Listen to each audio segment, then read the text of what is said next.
History buffs have read it. What is one of the most fascinating stories you've learned that no one seems to talk about and can't be found in textbooks? The Lake Pigner disaster. Until 1980, Lake Pigner was a smallish freshwater lake with a maximum depth of about 10-15 feet, located in southern Louisiana. Locals mostly used it for trout fishing, and it also had a canal running 10 miles from the lake southward to the Gulf of Mexico. The main industry of the area was a massive salt mine that stood below the ground, partially underneath the lake itself. Thing is, huge natural salt deposits like this often coincide with oil reserves, so it wasn't out of the ordinary when oil companies came searching. In November of 1980, Texaco had set up a rig in the lake and was doing some exploratory drilling, hoping to make bank. Little did they know that one of their triangulation coordinates was slightly off, and so they had incorrectly guessed the location of the salt mine below their feet. Their drill bit punched into the roof of the salt deposit about 400 feet earlier than expected, and water began to drain slowly into the salt. And what happens when salt meets water? It dissolves. As the water dissolved more and more salt, it made more and more room for water to be sucked down, which in turn dissolved more salt and made more room, setting off a massive chain reaction. The oil rig on the surface keeled to the side and collapsed, its workers barely escaping before the water pressure became too much to swim through.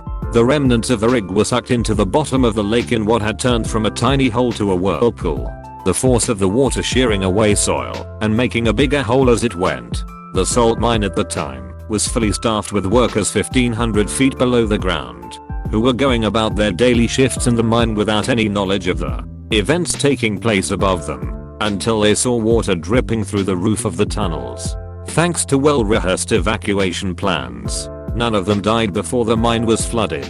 But water is just about the worst thing you can see in a salt mine. The whirlpool on the surface, having eaten the rig, began to suck down the entire contents of the lake itself, including 11 barges, various small boats, and yes, the poor trout. The whirlpool grew into a maelstrom, its pressure increasing, and in turn building more pressure by creating a bigger and bigger hole, eroding more and more of the salt mine. As it pulled down the entire lake, the water began to shear away at the shores, creating landslides and tearing trees out by the roots. Many of Jefferson Island's 100-year-old pecan trees were lost to the maelstrom, along with several local homes that sat on the shore of the lake and were ripped out by the foundation. The local botanical gardens was destroyed entirely as the soil underneath it was eroded in the span of only a few hours. Compressed air inside the mine finally exploded out through the mine shafts, quickly followed by a 400-foot geyser erupting from the mine's entrance.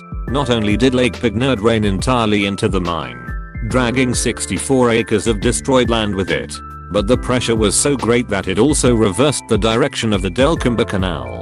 The ocean water from the Gulf of Mexico rushed northward through the canal to fill the Pigner Basin, temporarily creating the largest waterfall in Louisiana. The chaos didn't end until the pressure equalized about a week later. When things had finally calmed down, the lake had changed drastically. Its maximum depth was now about 200 feet, as opposed to its previous 10. Its shoreline had expanded, chimneys sticking straight out of the water where houses had once been. 9 out of the 11 barges claimed by the maelstrom floated back to the surface, although to remain somewhere in the ground below. The botanical gardens were gone, and many of the local trees. The salt mine was temporarily shut down, and although it did reopen, it was finally closed permanently in 1986. Texaco had to pay $32 million to the salt company, and a further $13 million to the gardens. Miraculously, the only casualties of the disaster were the trout. The most important difference, however, is that today Lake Pigner is now a saltwater lake with ocean species 10 miles away from the ocean itself, all caused by some bad numbers and a 14-inch drill bit. I wish more people realized how truly post-apocalyptic life after the collapse of the Western Roman Empire was. In Britain, we had large cities made of masonry, aqueducts, running water, labourers and accountants, central heating, financial derivatives, or thriving civilization. After the collapse, we lost all of that. The plumbing and concrete broke down, Nobody knew how to fix it. People built mud huts inside old stadium and amphitheaters, using them as forts. That's some diamond city shit there. It took centuries for the economy to recover to the point that currency was needed again, rather than bartering. A side point. Back in the day, York and Thebes were in the same country. That still blows my mind. The May incident in World War II. American submarines were very good at getting away from Japanese surface ships. This was because the Japanese thought American submarines could only reach a much shallower depth than they actually could, and they never set their depth charges to these deeper depths. Congressman Andrew May decided it would be a good idea to hold a press conference announcing this fact. From then on, the Japanese set their depth charges to these deeper depths. Vice Admiral Charles A. Lockwood, commander of the U.S. submarine fleet in the Pacific, estimated that May's security breach cost the United States Navy as many as 10 submarines and 800 crewmen killed in action. He said, "I hear Congressman May said, the Jap depth charges are not set deep enough. He would be pleased to know that the Japs set them deeper now. Loose lips sink ships." When Ivan III of Russia married Zoe/Sophia Paleologina, niece of Dragasis Paleologus or Constantine XI, her uncle gifted them a library along with many other treasures. This library somehow survived the burning of Moscow in 1493 and continued to be passed down to her son, Vasily III, and then on to her grandson, Ivan IV. During Ivan IV's reign of terror, the second half of his reign, he feared the library was too precious a treasure and worried it would be stolen. So he and a few men took the collection out of Moscow, what was most likely a 1-2-3 day horse ride, and buried the books, possibly in a vault? To ensure the location of the library would never get out, he had the men killed. Ivan IV died before the location of the library was ever revealed. We have no idea what could have been in this library, or if the contents have even survived, though some historians have speculated that Plato's Hermocrates, the final dialogue pertaining to Atlantis, could have been part of the collection. There's no proof that this is true. It's a bit more recent, but I love the story of Gander. After 9/11 all the planes were grounded. Almost 7,000 people, which was about 66% of the local population, were forced to land in this tiny town of Gander, Newfoundland. The whole town worked together to make sure all the passengers would have everything they needed. The local ice rink was filled with frozen food that people donated.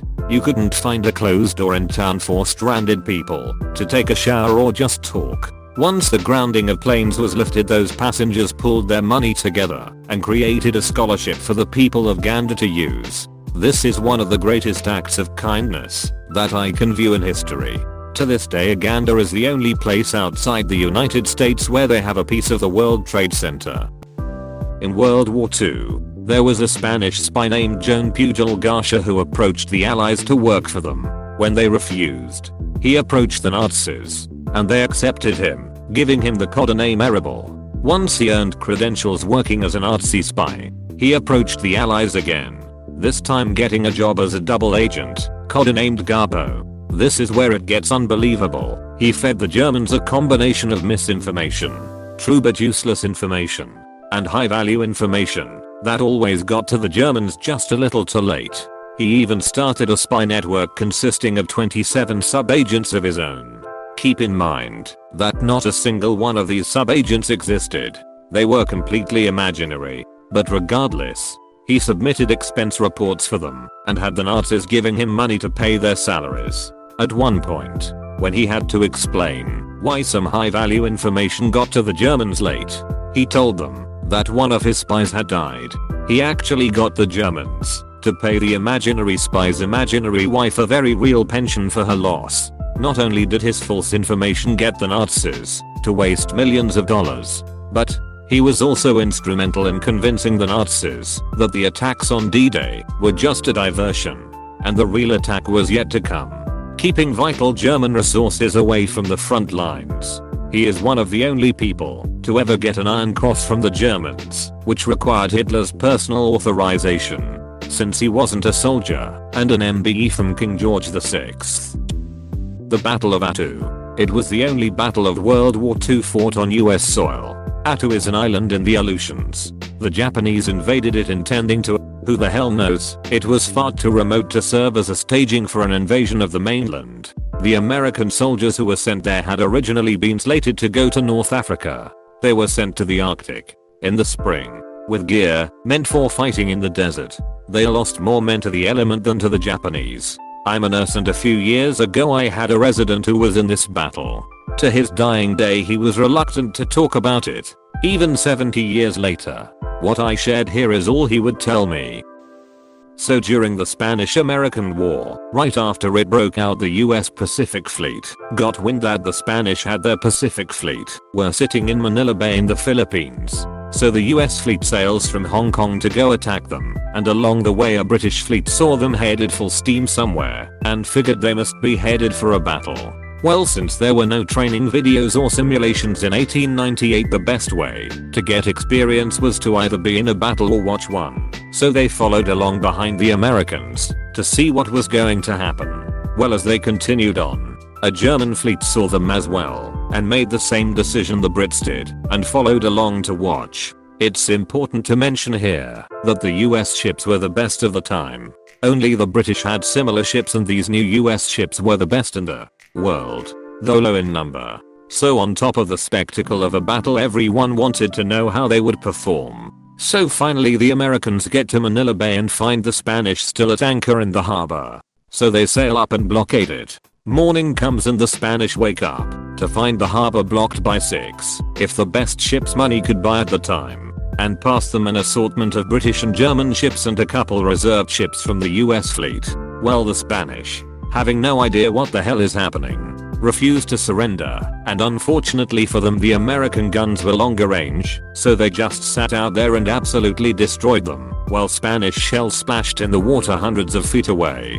They fired 6,000 shells at the Spanish. In the end, virtually the entire Spanish fleet was either at the bottom of the harbor or so damaged it was useless. 75 men were dead and hundreds wounded, and the only major naval force the Spanish had in the Pacific Ocean was done for.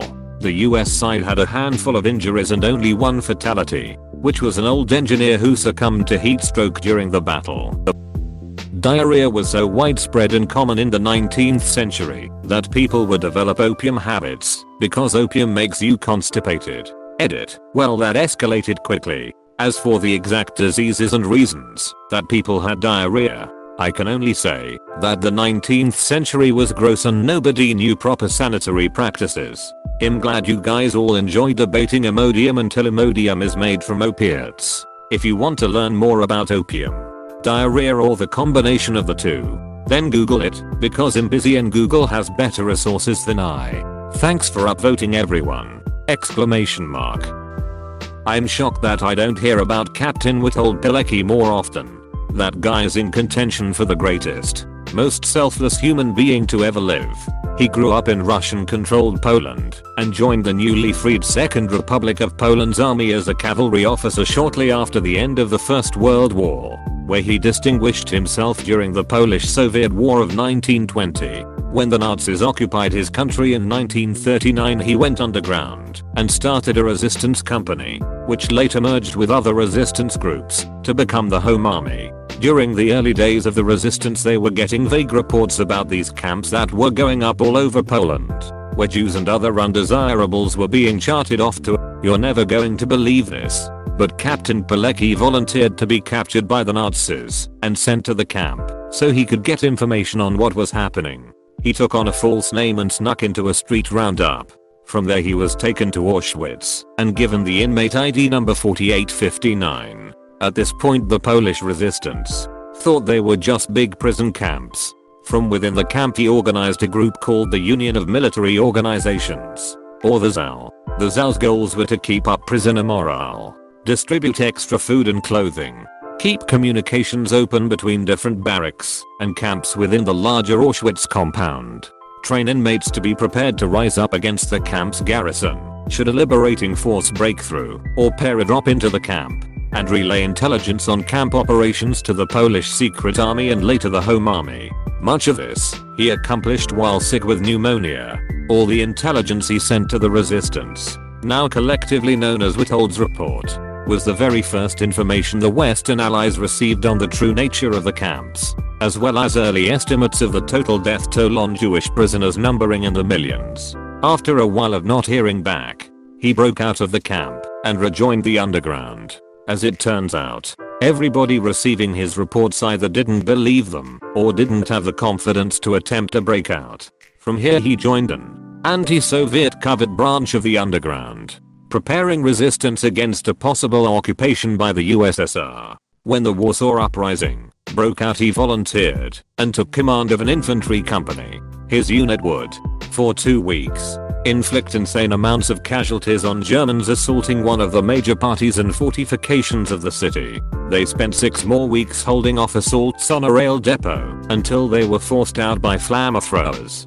After the uprising failed, he surrendered to the Wehrmacht and was sent to a prison camp in Bavaria, where he was liberated by American troops. After that he returned to Poland and organized a covert anti-Soviet group which infiltrated the new Stalinist government of Poland. Eventually his cover was blown and he was being recalled back to Britain. But he stayed anyways to keep up the struggle against the Soviets. He was captured by Polish communists in 1947, tortured repeatedly, and put on show trial. The main guy who testified against him was a fellow Auschwitz survivor. He was found guilty of being a fascist collaborator and for foreign espionage for the British government and was sentenced to death. On April 25, 1948, they shot him and several of his comrades in the head. During the Cold War his life story was covered up, but it came to light with the fall of the Iron Curtain. Today he's remembered in Poland as one of their greatest national heroes. I really can't put into words or properly convey how amazing a person this guy was. Through all of the shit that I just typed up, he was married and had 2 kids, whom he wrote to often. He would always remind his kids to remember the value that every single life has, that every living thing deserves compassion, and every life is worth fighting to save. He's my personal hero. Every day of my life I strive to be the kind of person he was. His name deserves to be remembered, and everybody should know who Captain Witold Pilecki was. 1014 AD, after defeating a large Bulgarian army at the Battle of Kleidion, Byzantine Emperor Basil II had 99 of every 100 prisoners blinded, leaving each 100th man with one eye so that he could lead his comrades home. Upon seeing his thousands of blinded soldiers, the Bulgarian emperor reportedly died of a heart attack. Basil II was known thereafter as Basil Bulgarslayer. Not that it can't be found in a textbook, but it is never talked about in the US, unless you take very niche university courses. The history of modern Greece, basically at war with foreign entities or themselves constantly between 1910 to 1986. 2 different fascist regimes, thwarted communist uprisings, the expulsion of a king, and the return of the king like 3 times before being kicked off for good. Larger-than-life political figures such as Venizelos and Papandreou. Essentially the fighting around World War I started with the First Balkan War against the Ottomans in 1912 and didn't end until 1922, when they were defeated in Anatolia by Ataturk's army. The end of this fighting led to the League of Nations decreeing that all Muslims in Greece must migrate to Turkey and all Christians in Turkey to Greece. As you can imagine, this started a lot more turmoil in the smaller nation, as it was forced to bring in about 35% of their population's worth of people in refugees that didn't speak their language. That was just the beginning and I could go on and on. But who knows if anyone will read this. Please subscribe and leave a like if you enjoyed this video, and if you want to see more of Reddit Universe.